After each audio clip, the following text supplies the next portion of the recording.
Gente, eu fico satisfeito e digo mais, viu? Vocês não sabem o quanto um professor fica satisfeito quando ele não tem alunos de recuperação. Eu não preciso te falar por quê, né? Só de você não ter que formular uma prova de recuperação. Às vezes, ô, Vinícius, isso já aconteceu com todo professor, inclusive comigo. De eu ter que enviar prova de recuperação comercial por causa de um aluno. Imagina a sua vontade de pegar aquele pescoço e apertar. Ela é muito grande. Quando o aluno, quando uma sala inteira não fica de recuperação e tudo mais, é algo muito bom para nós, professores, para o nosso trabalho mesmo, né? Sobra tempo para outras coisas também. Mas que bom, Matheus, eu tenho observado, as notas de vocês estão boas. Isso aí é uma coisa que me deixa satisfeito, tá bom? Dito isso, vamos aí para o compartilhamento de tela e online, você pode apostar que não tem. Matheus, o Eduardo, desculpa. Eduardo, não vulgo ninguém. Pode apostar que tem. O pior de tudo, pode apostar que tem. Esse que é o problema. Você colocou aqui, o Eduardo colocou para nós o seguinte, né? Eu só fui mal, o resto todos eu fechei. O Eduardo colocou, online você pode apostar que ninguém vai mal. Tem turma que consegue, Eduardo. Tem um ou outro dentro da turma. Mas é que o sujeito não está querendo nada com estudo mesmo, que é o que torna a situação extremamente complicada, né? Bom, gente, vamos aqui então para um compartilhamento de tela. Eu vou continuar com vocês dentro aqui da Era Vargas. E principalmente a partir da Constituição de 1934. Foi aonde nós paramos na. Eu observei, Mariana, eu observei. Depois eu leio sua mensagem no WhatsApp, viu? Você mandou aqui, hoje já estava começando, mas depois eu te dou uma resposta melhor sobre isso. Deixa eu tirar aqui o pessoal, blá, blá. Gente, dentro da era Vargas, por isso ela é chamada de era, nós temos o segundo governo Vargas, que é o chamado governo constitucional. Logo, governo no qual ele exerce o mandato conforme a Constituição e eleito, mas não diretamente. Naquele momento, Vargas é eleito indiretamente, pois a própria Assembleia Constituinte, pois o próprio grupo que se reuniu para elaborar a Constituição previu isso.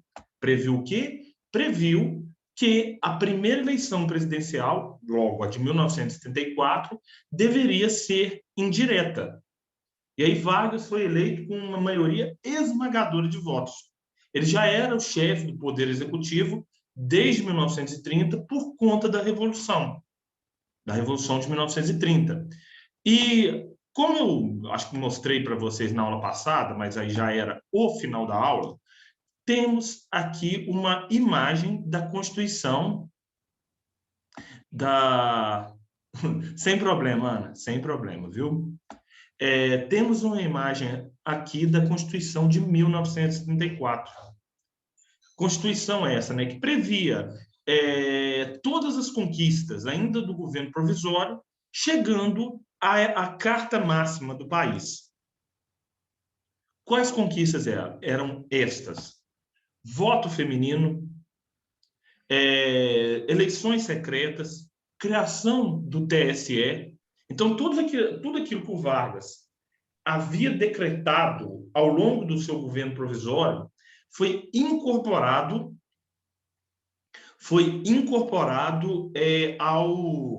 à Carta Constitucional de 1934. E um caso curioso, o Vargas foi eleito indiretamente, mas não teve ali um vice-presidente. A eleição de 1934 só previa a eleição para o cargo de presidente da República.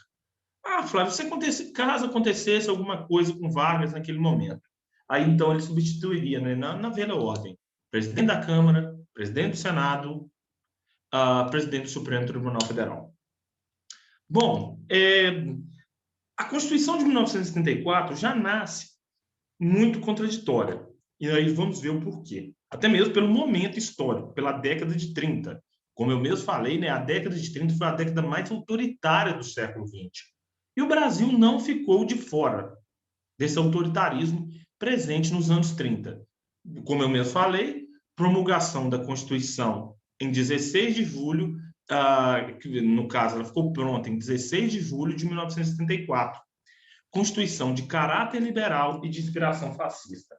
Na página 98, temos aqui algumas atribuições desta Constituição, ou seja, o que ela determinava. E para quem quiser acompanhar, eu estou na página 98. Isso só mostra como decretos emitidos pelo Vargas entre 1930 e 1934 foram incorporados nesse conjunto de leis aqui, tá bom? Então, dito isso, pessoal, eu estou na página 98 e a gente vê, né, o que previa lá naquele momento. Eu mesmo vou ler, viu? Manutenção do federalismo, do presidencialismo e dos três poderes de governo, legislativo, executivo e judiciário. Todas as constituições republicanas do Brasil sempre prezaram pelo presidencialismo e pelos três poderes separados. Adoção do voto secreto e de eleições diretas para os poderes executivo e legislativo nos âmbitos federal, estadual e municipal, assim como nos dias de hoje. Criação da Justiça do Trabalho e da Justiça Eleitoral, órgãos também que funcionam até os dias atuais. Extensão do voto às mulheres e aos maiores de 18 anos alfabetizados, aqui um fator de exclusão.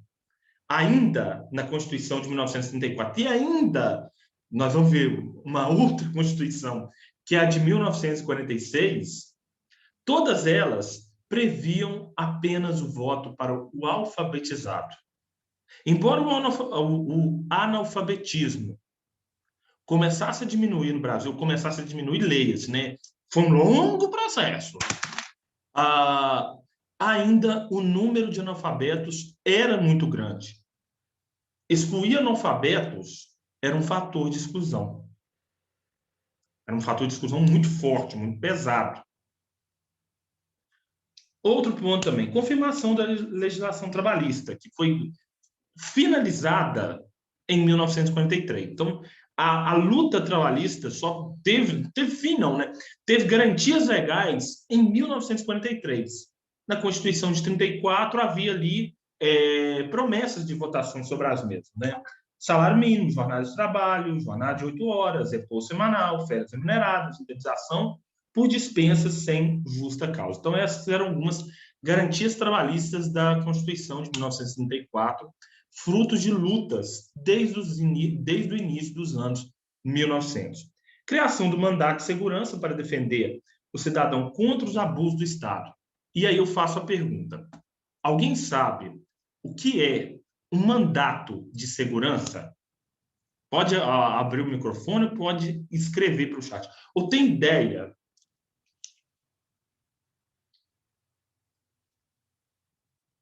Como aqui mesmo diz, gente, criação do mandato de segurança para defender o cidadão contra os abusos do Estado.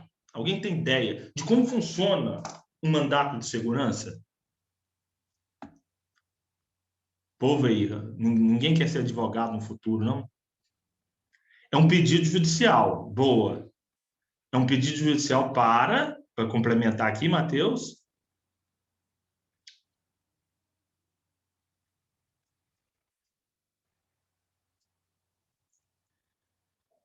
Meninos, para ficar mais claro, eu vou dar um exemplo de como os mandatos de segurança podem funcionar. Quando eu fiz concurso público, isso aí já tem. Quando eu estava começando a trabalhar recém-formado, no Estado de Minas Gerais, professor do Estado, tinha ali tinham vagas, tinham muitas vagas.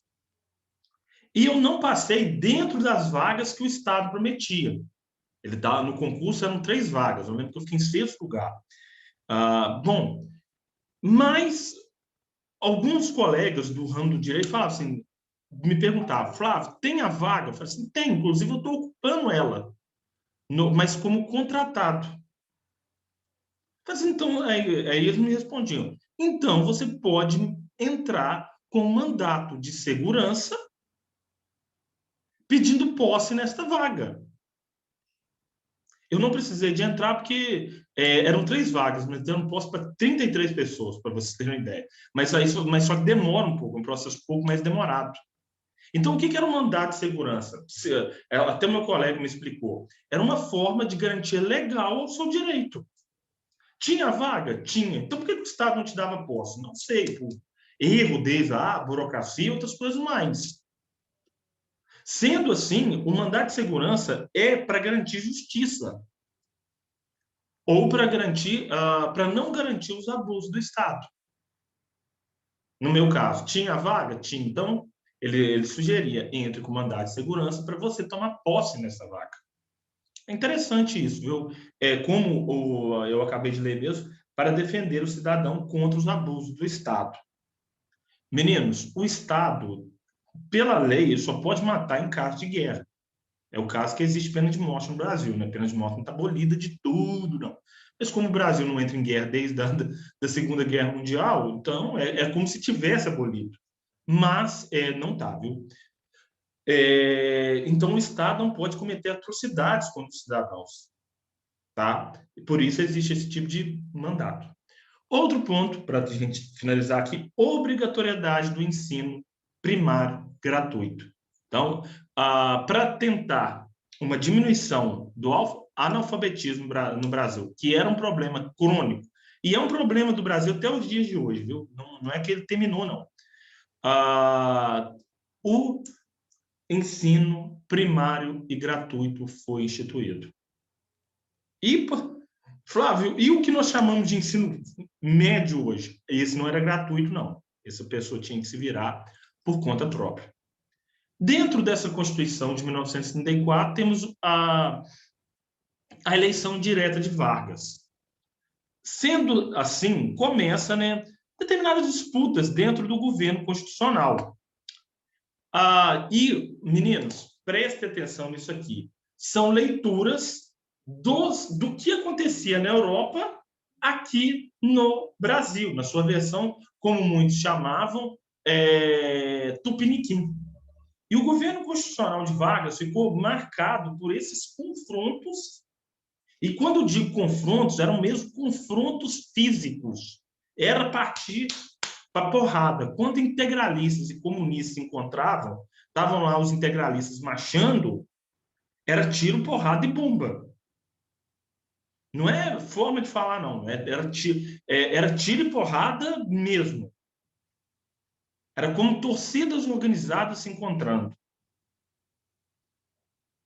E, naquele momento, tínhamos no Brasil grupos de extrema-direita ligados aos fascistas europeus, com grupos de esquerda, ou extrema-esquerda, ligados ao socialismo soviético. O mundo estava polarizado e o Brasil não estava ali diferente. Então, meninos, presta atenção. A ação integralista brasileira não era a mesma coisa do que o fascismo italiano e nem que o nazismo alemão. Ele era inspirado. Por exemplo, é como o Flamengo do Piauí. O Flamengo do Piauí não é a mesma coisa do Flamengo do Rio de Janeiro. Ele é inspirado. Certo? Continuando, a ação integralista brasileira era a vertente fascista. Defendiam, né, se uniformizavam, adotavam gestos nacionais, adotavam símbolos de identificação, comandados por um intelectual chamado Plínio Salgado, estudioso, né, formado em Direito pela Escola de Direito da atual USP, enfim, um sujeito inteligente. Na vertente da esquerda, temos a ANL, que é a vertente comunista, comandada por Luiz Carlos Prestes. Flávio, eu já escutei falar no Luiz Carlos Prestes. Sim, pessoal, é aquele mesmo líder lá da coluna Prestes. É o mesmo, só que agora aquele era comunista. E, meninos, Explicado A e B e explicado Ação Nacional Libertadora, eu faço uma pergunta. Existiram ações do partido nazista, não do integralismo, mas do partido nazista no Brasil? Sim ou não? Vamos aí para o chat, ou pode abrir e falar. Meninos, pode responder no chat ou até mesmo falar. Repita a pergunta. Existiram ações do partido nazista no Brasil? Sim ou não? Lideranças e outras coisas mais? Júlia acha que sim. Matheus acha que sim. Acredita que sim. Mais alguém? A Ana Júlia também acha que sim. Mariana também. Ok. Ok. E, pessoal, todos vocês estão certos, viu? Eu tive uma ex-professora na universidade, lá na UFV, chamada Ana Maria Dietrich. Então, pelo sobrenome dela, dá para vocês entenderem que ela é descendente de alemão. A aula dela não era lá muito boa, não, mas a mulher era uma pesquisadora bruta. Isso aí era.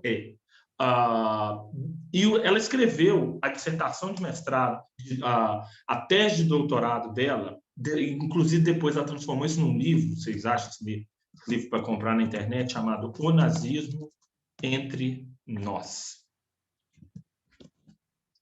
Ela fala do funcionamento do partido nazista no Brasil. Entrevistando, inclusive, netas do líder do partido nazista no Brasil. O trabalho dela, que nem eu falei. Você acha a tese de doutorado dela está no banco de teses da USP, só digitar lá Nazismo entre Nós, Ana Maria Dietrich, USP, vocês vão conseguir encontrar. E o livro, que é uma incorporação de novas descobertas de pesquisa, ela lançou quando ela foi minha professora, isso lá pelos anos de 2008, 2009. Tem tempo, né?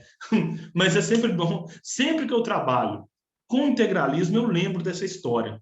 Por quê, gente? Para lembrar, nazismo é uma coisa, integralismo é outra.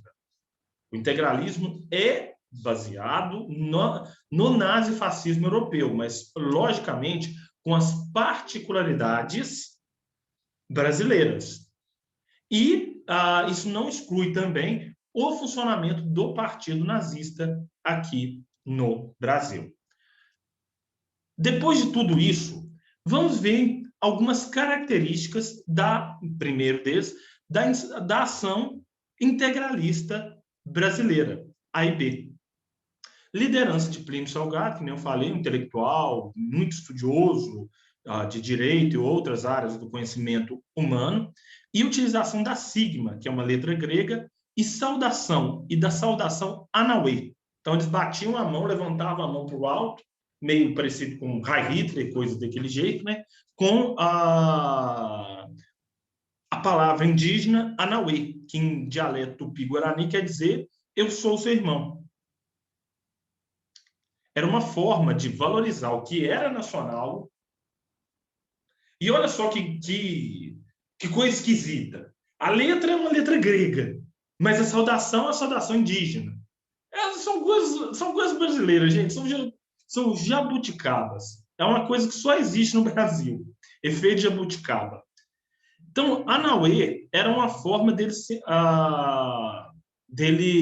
vamos dizer, se identificarem. E cresceram muito durante a década de 30, principalmente dentro do governo constitucional de Vargas. Outro ponto de fundamental importância foi defesa de um Estado autoritário, nacionalista e anticomunista. Como eu estou batendo muito na tecla, eles eram inspirados nos fascistas italianos e nos nazistas alemães. Logo, nós vamos ter a defesa de um Estado autoritário, aos moldes do nazifascismo europeu. Nacionalista, que valorizasse as tradições e o próprio poder do Estado de criar empresas, de gerir a economia e gerir a vida das pessoas. E anticomunista. Por isso que eu falei que quando integralistas e comunistas se encontravam, eles partiam para a agressão física, é por conta da ideologia de cada um deles. Os comunistas não desciam a goela dos integralistas, e vice-versa. Então, quando encontravam, era tiro, porrada e bomba. Bom, continuando aqui, a gente tem, né, a sigma, que é a letra grega de identificação, e do outro lado, aqui, à minha direita, o Plínio Salgado, que foi o líder deste movimento. E, meninos, alguns números nos falam em até 400 mil adeptos da AIB ali por volta da metade da década de 30. Não era pouca coisa. Volto a repetir, não era pouca coisa. E quem dava sustentáculo, apoio a estes grupos? Apoio de setores como o alto clero, as altas patentes militares e parte das camadas médias temerosas do comunismo. Gente, naquele momento, o comunismo era uma força ameaçadora? Era. Na década de 30, o comunismo era uma força ameaçadora. Vou até colocar isso no chat aqui, tá bom? Um momento, por favor. Na década de 1930, o comunismo era uma força ameaçadora. Até mesmo pelo sucesso da Revolução Russa.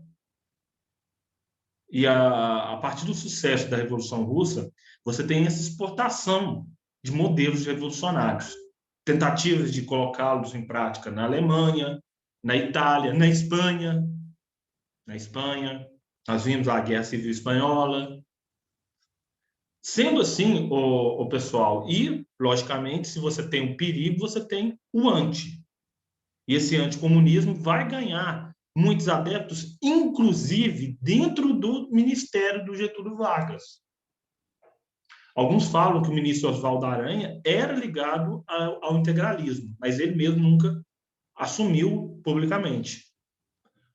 Bom, e como eles atuavam, né? Atuação de bandos armados, forte apelo visual, com exibições públicas de seus integrantes, marchando disciplinadamente com seus uniformes, cores, bandeira e hinos.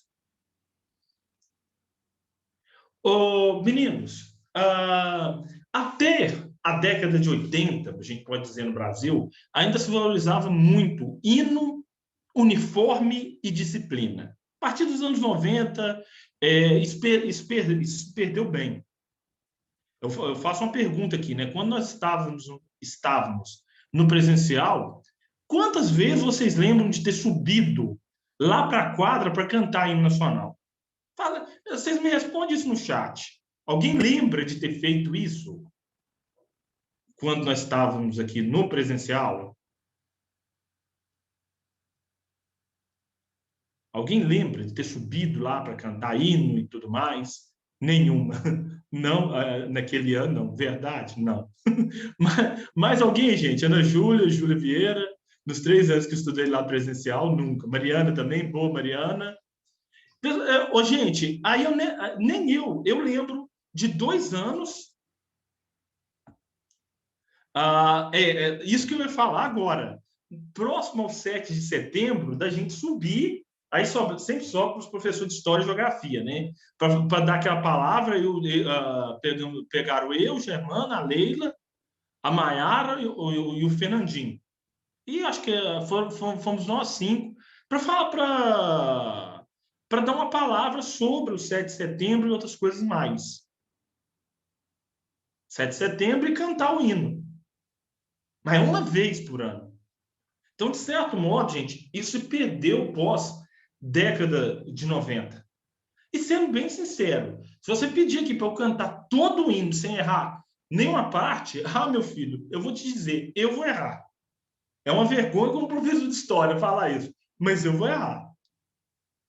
E eu aposto aqui que ninguém deve saber cantar também. Se eu pedir para a Daiane cantar, ela não sabe, inteiro também. Eu vou sempre no ritmo. No ritmo eu consigo acompanhar tudo. E ainda devo errar uma ou outra palavrinha. Até de certo modo, gente, porque a partir, como eu falei, eu sei só algumas palavras. Exato. Boa, Matheus. Mas é bem por aqui, por aí mesmo. O brasileiro não tem esse hábito de hino e tudo mais. De certo modo, como eu mesmo falei, isso perdeu no início dos anos 90. Ainda no início dos anos 90, como eu falei, gente, era quando eu fiz ainda o ensino fundamental, e isso faz tempo, quando eu fiz o ensino fundamental, era comum de todo dia nós nos reunirmos até a minha antiga quarta série e cantar o hino. Ouvido de Pirangas, Meias Pazes, de um povo herói que bada do Manja. Então, e assim por diante. Aí cantava o hino, aquela coisa toda, e ia sendo liberado turno por turno para ir para a sala de maneira ordeira. Aí, a partir da antiga quinta série, me lembro de poucas vezes cantar hino. De cantar hino. Na década de 30, gente, nos eventos cívicos, nos espaços públicos, hino e bandeira eram muito mais valorizados que nos dias de hoje. Dito isso, vamos continuar aqui, pessoal. Eu fiz essa viagem doida aqui, mas a gente tem que voltar para a aula. Ação Nacional Libertadora, logo os opositores, que eram a leitura, a vertente comunista brasileira. Naquele momento, temos também a criação de uma frente popular formada por tenentes, camadas liberais, socialistas, comunistas e líderes sindicais. Presidência de Luiz Carlos Prestes. Flávio, socialista e comunista é a mesma coisa? Na definição clássica, não. Por isso que, dentro da definição de Karl Marx, nós nunca podemos falar que existiu uma revolução comunista no mundo. Existiram revoluções socialistas. Mas comunismo no mundo? Flávio, mas a União Soviética, a própria China comunista e tudo mais. Como eu mesmo falei, gente, na definição de Karl Marx, sociedade sem classes, sem governo, tudo igual, tudo comum a todos, que existiu foram revoluções comandadas por trabalhadores. Em Cuba, na União Soviética, e que, curiosamente, desmoronaram com a queda do Muro de Berlim. Mas esse é assunto para nós trabalharmos aí na Guerra Fria. Tá? Aqui a gente nem está falando ainda da Guerra Fria. A gente está falando do momento, no caso brasileiro, anterior à Primeira Guerra Mundial. E, meninos, segundo ponto,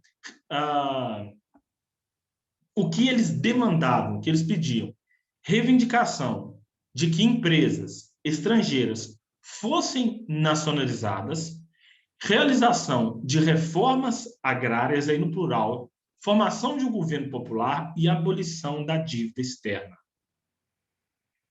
Bom, eram medidas, para aquele momento, muito radicais. Qual é o problema, por exemplo, de nacionalizar empresas estrangeiras? É você não dar segurança para o mercado atuar. Então, aqui, o nono ano, a Venezuela nacionalizou muitas empresas estrangeiras. Foi bom? Não, foi péssimo. Aqui eu concordo muito com o que o próprio Vargas falava. Não serei um opositor do livre mercado, mas nos lugares que o livre mercado não chegar, estarei atuando com o Estado. Ele criou empresas nacionais, mas ele não tomou empresas particulares ou estrangeiras de quem aqui estava investindo. É um complementando o outro, e não um versus o outro, um chocando com o outro. Pessoalmente, eu acredito nisso. Adesão de 70 mil membros com organização de greves, manifestações, caravanas e combate ao integralismo. Então, vocês podem perceber que, como forma de organização e número de membros, a ANL foi muito menor do que a AIB. E foi mesmo. E foi mesmo. Nesse cenário de polarização ideológica, nós estamos falando em AIB, nós estamos falando em ANL. E Vargas nisso tudo aqui? Vargas está assistindo de camarote e esperando o melhor momento para aumentar os seus poderes. Volto a repetir. Vargas está assistindo de camarote e esperando o melhor momento para aumentar os seus poderes.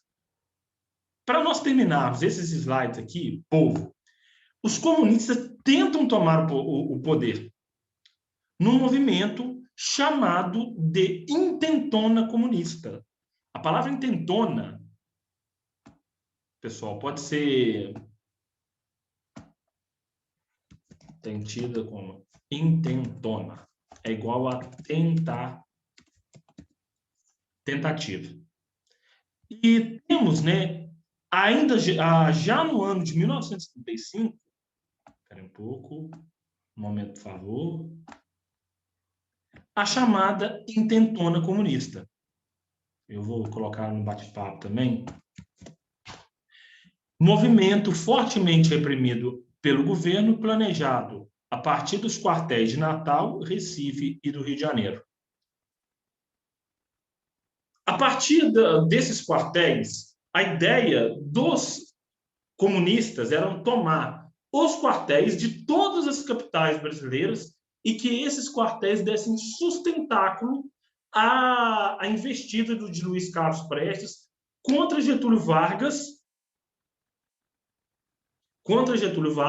e para que Prestes se tornasse presidente do Brasil. Por isso que fala, não se fala no sucesso comunista, mas sim na tentativa. O que era planejado como algo grandioso e começa em Natal e Recife e depois parte para o Rio de Janeiro, se transformou numa tentativa frustrada. Inclusive, quando tentaram tomar o poder em Natal e Recife a partir de quartéis e foram reprimidos no Nordeste, passaram o fio, ou seja, ligar, pegar o telefone e falar assim, ó, aqui no Recife ou aqui em Natal, tentaram tomar o poder, vocês fiquem vivos aí na capital. E quando eles partem para essa ação na capital, até mesmo por conta também de diferença de fuso horário e tudo mais, facilmente reprimidos. E aí, meninos, entra o lado autoritário de Getúlio Vargas. Como eu falei, Getúlio Vargas é um pêndulo, né? Ora bom, ora ruim. Ora tomando atitude boa, ora tomando atitude ruim. E qual foi o lado autoritário de Vargas? Uma dessas comandantes foi a primeira mulher, Luiz Carlos Prestes, Olga Benário. A mulher era judia e era comunista. E o Getúlio Vargas falou assim, ó, melhor dizendo, né, o líder da polícia de Vargas aqui naquele momento, ele fala assim, ó, vou mandar Olga Benário para a Alemanha nazista. Gente, judia e comunista. E o agravante aí, quando ela é mandada embora, grávida. Ela já chega na Alemanha e vai direto para um campo de concentração. Ela tem a filha dela no campo de concentração. Logicamente, ela é tirada, depois a menina, né, a Anita Leocádia, é mandada para o Brasil e a Olga Benário, segundo notícias, teria morrido em 1943, numa câmara de gás. E, meninos, sabe o que é mais irônico nisso tudo aí? A filha da Olga Benário foi professora da Universidade Federal Fluminense, lá em Niterói, no Rio de Janeiro, por décadas. Inclusive, um ex-professor que eu tive foi aluno dela na Universidade Federal Fluminense. E qual o conteúdo que ela trabalhava? Ou sobre quem ela trabalhava no conteúdo de história dela? Chutem aí, gente. Chutem aí. Deixa eu escrever. ela trabalhava exatamente, exato, Eduardo. Ela trabalhava exatamente sobre Era Vargas. Imagina a loucura, você trabalhar historicamente com a pessoa responsável pela morte da sua mãe. De uma pessoa que só conhece, de uma pessoa que você só conheceu pelos livros de história, ou até mesmo escreveu a história dela. Loucura, gente. Eu lembro do professor falando, né? Não sei se a Anitta Leocádio está viva, ela já é. Se tiver, até algum tempo atrás, eu lembro de eu fazendo pesquisa no Google, ela estava viva, assim. Gente, mas imagine só, aí todo mundo ficava esperando, não, agora ela vai falar brava, agora ela vai xingar, agora. Não, gente, uma calma. Um exemplo, até inclusive para mim, de calma, de um bom trato com as fontes históricas. Ela deu aula sobre o homem que diretamente foi o responsável, que indiretamente foi responsável pela morte da mãe dela. Olga Benário é enviada para a Alemanha e Luiz Carlos Prestes não é enviado para a Alemanha porque não era alemão, ele era brasileiro. Não era, na verdade, se eu não me engano, a Olga Benário era judia era judia e comunista, mas se eu não me engano ela não era alemã, ela era russa, de nascença russa. Para quem aí tiver curiosidade de assistir, veja o filme Olga. É um filme que conta justamente essa história, a história dos dois, a intentona comunista e outras coisas mais. Bom, depois da intentona comunista, a Vargas ganha a justificativa para continuar, podemos dizer assim, uma política de aumento do autoritarismo. E, a partir de 1935, 35, 36, até 1937, ele aumenta muito a repressão sobre grupos opositores. Seja os grupos opositores que estavam no campo democrático, ou sejam os grupos opositores que estavam no campo de defesa de ditadura. Então, como eu mesmo coloquei aqui, violenta e sistemática repressão contra as forças oposicionistas com milhares de prisões, torturas aos membros das forças de esquerda, decreto do estado de sítio e poderes excepcionais ao presidente Vargas a partir de 1965. Na próxima aula, a gente vê a última fase da era Vargas, que é o governo do Estado Novo. Pessoal, a Karine deve mandar para vocês esses dias as 10 questões, tá bom? E aí a gente fará essas 10 questões na semana que vem. Amanhã, aula sobre Estado Novo. Pessoal, muito obrigado por tudo e até amanhã que a gente pega essa última fase, viu? Tchau, tchau. Obrigado, Ana. Até. Até.